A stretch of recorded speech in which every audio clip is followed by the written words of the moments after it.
Guys, welcome to this video, which is going to be the last video of this blueprint. So congratulations if you made it this far. This was a lot of content to go through, and I know email can be a little bit abstract, so don't discourage yourself. Just give it a shot, import some automations and try it for yourself. It's going to be quite easy. But in this video, I wanted to talk about a few tips and tricks to make your emails convert better. And these are things that I implemented in a lot of the templates that I'm giving you, but I want you to be aware of how these things work and why they work, okay?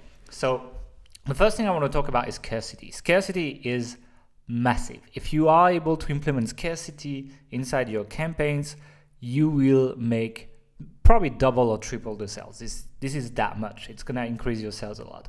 And so I wanted to talk about how technically we implement scarcity inside ActiveCampaign. Now, I know Thrive is actually coming up with a scarcity, module that's going to make it even better, but now you can already do it with your ActiveCampaign account.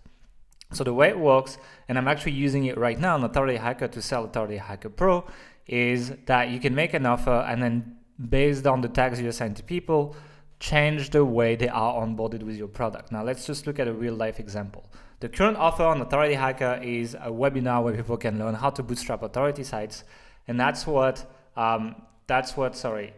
this sequence is all about. So people actually opt in to get access to this webinar, then they get sent the replay link, and basically what happens is, well, this is just one sequence to split in two, but it's the same one. Is I make an offer at the end where I say, well, in the next 72 hours, if you buy, even the monthly thing, you get a 30-minute call with me. Otherwise, you won't have this call if you don't buy within that time frame. And I basically email people, when there's 48 hours left, when there's 24 hours left, when there's 2 hours left. There's 3 times I email people. And the only thing I do after this timer is actually expired, and as you can see, it's like I'm very, very precise with that. I really give them 2 hours. Then I add a tag to the contact called Pro Offer Expired. Then what happens to that contact when they actually buy Authority Hacker Pro? Well, they get added to an email list called Active Pro members, and so I made an automation to basically onboard people. And so what happens is, well, people get the tag as well, Active Pro member, they exit the automation that was selling them, but then there is an automation that actually checks if people have that tag or not. And if they have that tag, then actually they don't get one of the emails that the people that don't have that tag actually get. And that email is basically the bonus. So I'm able to deliver my bonuses automatically within the time frame that way. So because I run a check and because I tag people when they run out of the timer, then I am able to say, well, sorry guys, you ran out of time, so you won't get the 30-minute call, and I'm able to offer a specific bonus. And including that in your copy by implementing that technically is pretty big. It's not the most intuitive implementation. You can do things like putting timers, etc. This is gonna come with the new Thrive, but so far it's been doing okay for us as well. So that's one tactic I highly recommend you use, and you can actually automate a lot of it if you control the offer.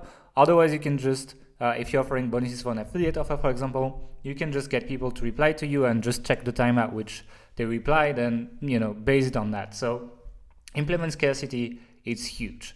Now, the other tactic I want to talk about is open loops. And open loops is a copywriting tactic. It's not technical this time. It's just the way you talk to people. So you see that this is one of my pre-sales sequence that basically sends the link to the lead magnet again and then starts talking to them. And basically it says, well, I have 3 tricks to get more emails. And that's what I'm going to talk about right now, about these 3 tricks, right? And what I do is I start going into number 1 and I go quite in detail. And at the end, I'm like, whoa, that email has gotten out of control. I don't really have time to go through the other 2 points. I'll talk about them later. Be sure to tune to the next email to learn about the 3 things that help convincing people to join your email list. What I do is essentially, I'm doing exactly what every single TV show you're watching is doing, where I end on a cliffhanger. I make a promise, I start a story, and I don't finish it, so that you have to watch the next episode to know what's going to happen. Well, that's exactly what you want to do with your open loops. And basically splitting your storytelling and whatever you're teaching people when you do these value emails into several emails over several days will get people to open your next emails a lot more. So that's another tactic I really think you should be implementing If you put that on top of, all the pre-sales emails that we have been preparing for you and put them in between and so on, that's gonna get you pretty good open rates and click-through rates, right? The third thing I wanted to talk about is the PS section. The PS section is by far the most read section in your email. Like, this is a pretty long email, for example, and this section is probably read like 5 or 6 times less than the PS section. People just, open the email, scan through, read this, and then just start going back up and read that way, right? So actually putting a call to action in your PS section and, actually using the PS section almost every time you're making an offer and putting a call to action there is going to increase your click-through to the offer, and eventually it's going to increase your revenue.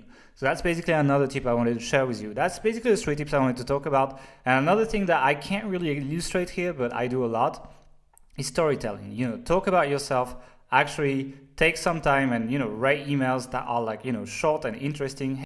Like, hey there, Pew, it's been a long ride, and I just keep telling the story like that. And I make it interesting. It's like I'm talking, not like I'm writing when I write my emails, and I make it quite personal most of the time. So that's basically something that you want to do. I don't exactly know how to teach that.